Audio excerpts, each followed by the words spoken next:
আসসালামু আলাইকুম। এডুবাস চ্যানেলে তোমাদের সকলকে স্বাগতম। আজকে আমরা দেখব ষষ্ঠ শ্রেণীর গণিত বিষয়ের অনুশীলনী ১.১ এর ৩ নাম্বার অঙ্ক। ৩ নাম্বার অঙ্কতে বলা রয়েছে নিচের সংখ্যাগুলোতে যে সকল সার্থক অঙ্ক আছে তাদের স্থানীয় মান নির্ণয় করো। এখানে সার্থক অঙ্ক বলতে বোঝানো হচ্ছে, সার্থক অঙ্ক বলতে আমাদের শূন্য ব্যতীত যত রকমের সংখ্যা আছে। শূন্য ব্যতীত কী কী সংখ্যা আছে? ১ থেকে ৯। এই ১ থেকে ৯ হলো আমাদের সার্থক অঙ্ক। তাহলে এখানে আমি তোমাদের সুবিধার জন্য নিয়ম দিয়ে দিয়েছি। নিয়মটা হলো ডান দিকের অঙ্ক থেকে শুরু করে বাম দিকের অঙ্কগুলোর স্থানীয় মান লিখতে হবে। মানে শুধুমাত্র যেগুলো সার্থক অঙ্ক আছে সেগুলোর শুধু অঙ্কগুলোর স্থানীয় মান লিখবা। তারপর ক নাম্বার প্রশ্নতে বলা আছে ৭২। এর সমাধানটা কেমন হবে? প্রদত্ত ৭২ সংখ্যাটিতে ২ এর স্থানীয় মান ২ একক এবং অর্থাৎ ২ গুণ ১ বা ২ এখানে ২ বলতে এখানে ২ একে ২ বা এককের ঘরে রয়েছে, সেজন্য ২ এর সাথে ১ গুণ হয়েছে। তারপর ৭ এর স্থানীয় মান ৭ দশক, মানে একক দশক। তাহলে এই দশকের ঘরে ৭ এর সাথে ১০ গুণ হয়েছে, তাহলে হয়ে গিয়েছে আমাদের ৭০। অতএব ৭২ সংখ্যাটিতে ৭ ও ২ এর স্থানীয় মান যথাক্রমে ৭০, ২। তারপর খ নাম্বার প্রশ্নতে বলা আছে ৩৫৯। সমাধানটা কিভাবে করবে? প্রদত্ত ৩, ৫, ৯ সংখ্যাটিতে ৯ এর স্থানীয় মান ৯ একক, এটি এককের ঘরে রয়েছে সেজন্য ৯ একে ৯। তারপর ৫ এর স্থানীয় মান ৫ দশকের ঘরে রয়েছে এজন্য ৫ গুণ ১০ ৫০। ৩ এর স্থানীয় মান ৩ শতক এজন্য ৩ গুণ ১০০ বা ৩০০। ৩, ৫, ৯ সংখ্যাটিতে ৩, ৫, ৯ এর স্থানীয় মান যথাক্রমে ৩০০। তারপর গ নাম্বার প্রশ্নতে বলা আছে ৪২০৩। সমাধান প্রদত্ত ৪২০৩ সংখ্যাটিতে ৩ এর স্থানীয় মান, এটি যেহেতু এককের ঘরে রয়েছে সেজন্য ৩ গুণ ১ ৩। আর তারপর দেখো শূন্য আছে যেটা হলো সার্থক অঙ্ক নয়, তাহলে এটাকে আমাদের স্থানীয় মান লিখতে হবে না। তারপর আমরা ২ এ চলে যাব। ২ এর স্থানীয় মান ২ শতক, এই যে দেখো একক দশক শতক, এই শতকের ঘরে রয়েছে এজন্য ২ গুণ ১০০ ২০০। তারপর ৪ এর স্থানীয় মান ৪০০০, ৪ গুণ ১০০০ ৪০০০। অতএব ৪২০৩ সংখ্যাটিতে ৪, ২, ৩ এর স্থানীয় মান যথাক্রমে ৪২০৩। তারপর ঘ নাম্বার প্রশ্নতে বলা আছে ৭০৮০৯। তাহলে এইখানে দেখো তোমরা ২টা শূন্য আছে যেটা হলো সার্থক অঙ্ক নয়, আর বাকি ৩টা সার্থক অঙ্ক ৭, ৮, ৯ হলো সার্থক অঙ্ক। এই ৩টারই আমরা শুধুমাত্র স্থানীয় মান নির্ণয় করব। তারপর সমাধানটা প্রদত্ত ৭০৮০৯ সংখ্যাটিতে ৯ এর স্থানীয় মান ৯ একক, অর্থাৎ ৯ গুণ ১ বা ৯। ৮ এর স্থানীয় মান একক দশক শতক ৮ শতক, ৮ গুণ ১০০ এজন্য ৮০০। তারপর ৭ এর স্থানীয় মান ৭ অযুত, একক দশক শতক হাজার অযুত, তাহলে ৭ গুণ ১০,০০০। অতএব ৭০৮০৯ সংখ্যাটিতে ৭, ৮, ৯ এর স্থানীয় মান যথাক্রমে ৭০৮০৯। তারপর নাম্বার প্রশ্নতে বলা আছে ১৩০০৪৫০৭৮। এখানে দেখো শূন্য রয়েছে ৩টা, এই ৩টা বাদে আমাদের বাকিগুলোর স্থানীয় মান লিখতে হবে। তাহলে প্রদত্ত এই সংখ্যাটিতে ৮ এর স্থানীয় মান, ৮ যেহেতু এককের ঘরে রয়েছে সেজন্য হবে ৮ একে ৮। তারপর ৭ এর স্থানীয় মান যেহেতু ৭ দশকের ঘরে রয়েছে একক দশক এজন্য ৭ দশে ৭০। তারপর ৫ এর স্থানীয় মান ৫০০০ যেহেতু ৫ গুণ ১০০০ ৫০০০। তারপর ৪ এর স্থানীয় মান ৪ অযুত, এই যে একক দশক শতক হাজার অযুত, এখানে শূন্যটা বাদ গিয়েছে কারণ শূন্য সার্থক অঙ্ক নয়। তাহলে ৪-এরটা ৪ অযুত মানে ৪০,০০০। তারপর ৩ হলো ৩ কোটি, এজন্য ৩ এর সাথে ১ কোটি গুণ হয়েছে এজন্য ৩ কোটি। তারপর ১ হলো দশকের ঘরে, এই যে ১ দশক কোটি, একক দশক শতক হাজার অযুত লক্ষ নিযুত কোটি, কোটির পরে আবার ১ ঘর একক মানে ১ দশক কোটি, তাহলে এজন্য ১ দশক কোটি গুণ হয়েছে এজন্য ১ গুণ ১০ কোটি এজন্য ১০ কোটি হয়েছে। তাহলে এই সংখ্যাটিতে ১, ৩, ৪, ৫, ৭, ৮ এর স্থানীয় মান যথাক্রমে ১০ কোটি, ৩ কোটি, ৪০,০০০, ৫০০০, ৭০, ৮। তারপর আমাদের চ নাম্বার প্রশ্নতে এখানে প্রদত্ত সংখ্যাটিতে ৯ এর স্থানীয় মান, ৯ এর স্থানীয় মান হলো ৯ একক, ৯ একে ৯। ৭ এর স্থানীয় মান ৭ এর শতক ৭০০। ৯ এর স্থানীয় মান ৯০০০ ৯০০০। ৫ এর স্থানীয় মান ৫ কোটি, একক দশক শতক হাজার অযুত লক্ষ নিযুত কোটি। এখানে শূন্যগুলা বাদ গিয়েছে, তোমাদের আবার মনে করিয়ে দিই শূন্য আমাদের সার্থক অঙ্ক নয়। সার্থক অঙ্ক হলো শুধুমাত্র ১ থেকে ৯ সংখ্যাগুলো। তাহলে ৫ এর সাথে যেহেতু কোটি হয়েছে এজন্য ৫ কোটি। তারপর ২ যেহেতু দশকের ঘরে রয়েছে ২ দশক কোটি এজন্য ২০ গুণ কোটি এজন্য ২০ কোটি। তাহলে অতএব সংখ্যাটিতে ২, ৫, ৯, ৭, ৯ এর স্থানীয় মান যথাক্রমে ২০ কোটি, ৫ কোটি, ৯,৭০৯। তারপর দেখো ৬ নম্বর প্রশ্নতে বলা আছে এখানে প্রদত্ত সংখ্যাটিতে ৫-এর স্থানীয় মান ৫ একক, তারপর ৪-এর স্থানীয় মান ৪ গুণ দশক ৪ দশক, ৮-এর স্থানীয় মান ৮ শতক মানে ৮০০, ৭-এর স্থানীয় মান ৭,০০০ মানে ৭ গুণ ১,০০০ দিয়ে দিবা। তারপর ৯ গুণ দশক কোটি এজন্য ৯০ কোটি, আর ৫-এরটা হলো ৫ শতক কোটি এজন্য ৫০০ কোটি। আর এখানে যে শূন্যগুলো রয়েছে একক, দশক, শতক, হাজার, এই যে ৪টা শূন্য রয়েছে এই ৪টা শূন্য আমরা বসাবো না, কারণ শূন্য সার্থক অঙ্ক নয়। তাহলে আমাদের সংখ্যাটিতে ৫, ৯, ৭, ৮, ৪, ৫ এর স্থানীয় মান যথাক্রমে ৫০০ কোটি, ৯০ কোটি, ৭,৮৪০,৫। তারপর বর্গীয় জ নাম্বার, আমাদের এখানে প্রদত্ত সংখ্যাটিতে ২ এর স্থানীয় মান ২ রয়েছে এককের ঘরে, ৩ রয়েছে শতকের ঘরে, দশকের ঘরে, তারপর ৪ রয়েছে শতকের ঘরে, ৮ রয়েছে হাজারের ঘরে।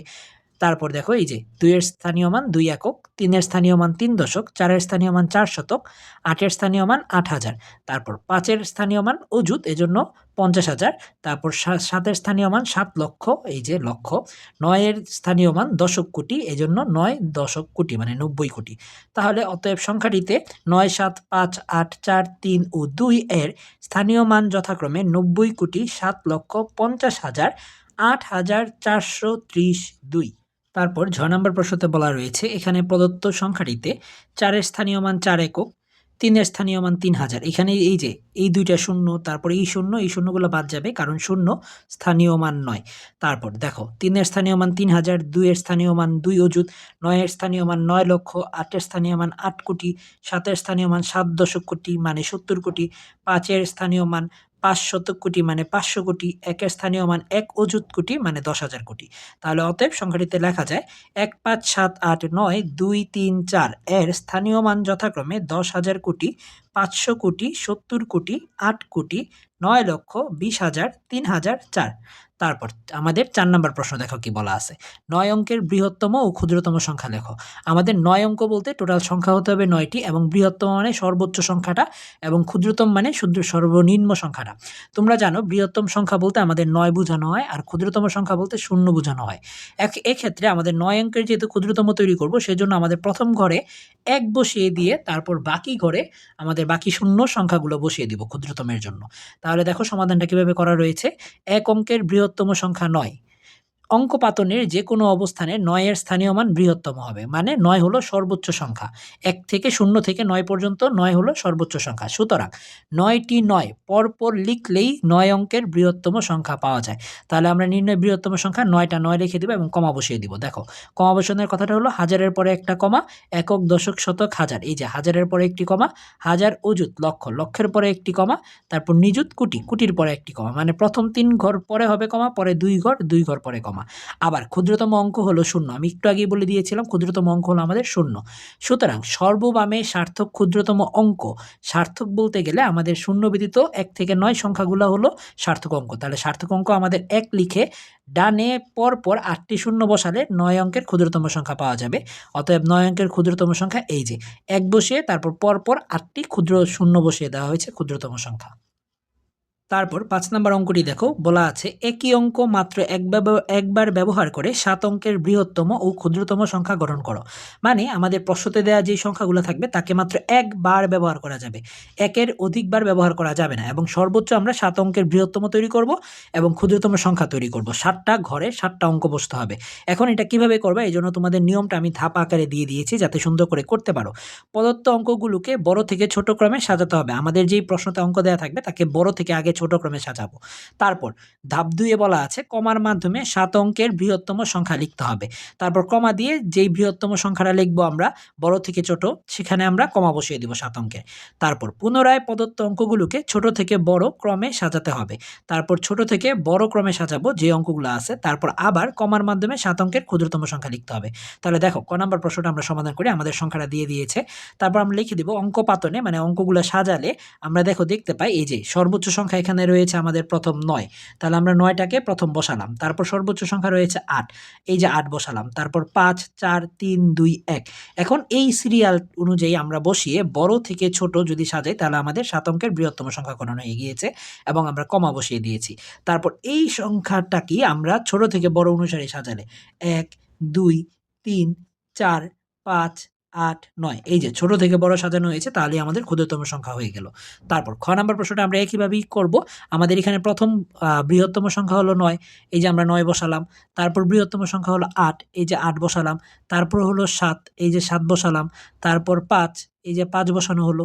তারপর হলো আমাদের 4, এই যে 4, তারপর 3, তারপর 0, এই যে 3, 0 এই সিরিয়াল অনুযায়ী আমরা বসিয়ে দিব, তাহলে আমাদের বৃহত্তম সংখ্যা হয়ে যাবে এবং কমা বসিয়ে দিব। তারপর এই সিরিয়ালটাকেই আমরা উল্টো দিক দিয়ে নিয়ে নিব, তাহলে 0, 3, 4, 5, 7, 8, 9। তাহলে এখানে কথাগুলো দেখো কি বলা আছে, সংখ্যাটি ছোট থেকে বড় ক্রমে অঙ্কপাতন করলেই ক্ষুদ্রতম সংখ্যাটি পাওয়া যাবে। কিন্তু সর্ববামে শূন্য বসালে, সর্ববামে শূন্য বসালে আমাদের অর্থবোধক 7 অঙ্কের সংখ্যা হয় না, কারণ আমাদের বামে শূন্য বসালে এর 6 অঙ্কের হয়ে যায়। তাহলে 7 অঙ্কের করতে গেলে অবশ্যই শূন্যটা এক ঘর পরে বসাতে হবে, মানে প্রথম ঘরে আমাদের সার্থক অঙ্ক বসাতে হবে। তাহলে আমাদের প্রথম সবচেয়ে ছোট সার্থক অঙ্ক হলো 3, এই জন্য 3টাকে আমাদের প্রথমে বসিয়ে তারপর 0, 4, 5, 7, 8, 9, তাহলে আমাদের 7 অঙ্কের বৃহত্তম ও ক্ষুদ্রতম সংখ্যা গঠন হয়ে যাবে। তারপর আমাদের 6 নম্বর প্রশ্নে বলা আছে 7 অঙ্ক বিশিষ্ট কোনো বৃহত্তম ও ক্ষুদ্রতম সংখ্যার প্রথমে 7 এবং শেষে 6 আছে। এখানে আমাদের সেই 5 নম্বর প্রশ্নের মতোই 7 অঙ্ক বিশিষ্ট একটা ক্ষুদ্রতম সংখ্যা তৈরি করতে হবে এবং অবশ্যই বৃহত্তম ও ক্ষুদ্রতম সংখ্যার প্রথমে থাকতে হবে আমাদের 7 এবং শেষে অবশ্যই 6 থাকতে হবে।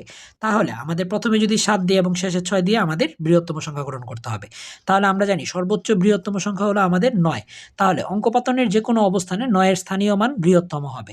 তাহলে 7টি 9 এর 9 পরপর লিখলেই 7 অঙ্কের বৃহত্তম সংখ্যা পাওয়া যায়। কিন্তু আমাদের শর্ত দিয়ে দিয়েছে প্রথমে 7 এবং শেষে 6। তার মানে প্রথমে 7 এবং শেষে 6 রেখে মাঝের বাকি 5টা ঘরে আমরা বসিয়ে দিব 9, তাহলে আমাদের 7 অঙ্কের বৃহত্তম সংখ্যা তৈরি হয়ে যাবে। আর ক্ষুদ্রতম অঙ্ক হলো 0, এজন্য প্রথমে 7 বসিয়ে বাকি ঘরগুলোতে আমাদের 0, মানে 5টা 0 বসিয়ে দিব এবং লাস্টে 6, কারণ তারা বলে দিয়েছে প্রশ্নে আমাদের শেষে 6 রাখতে হবে।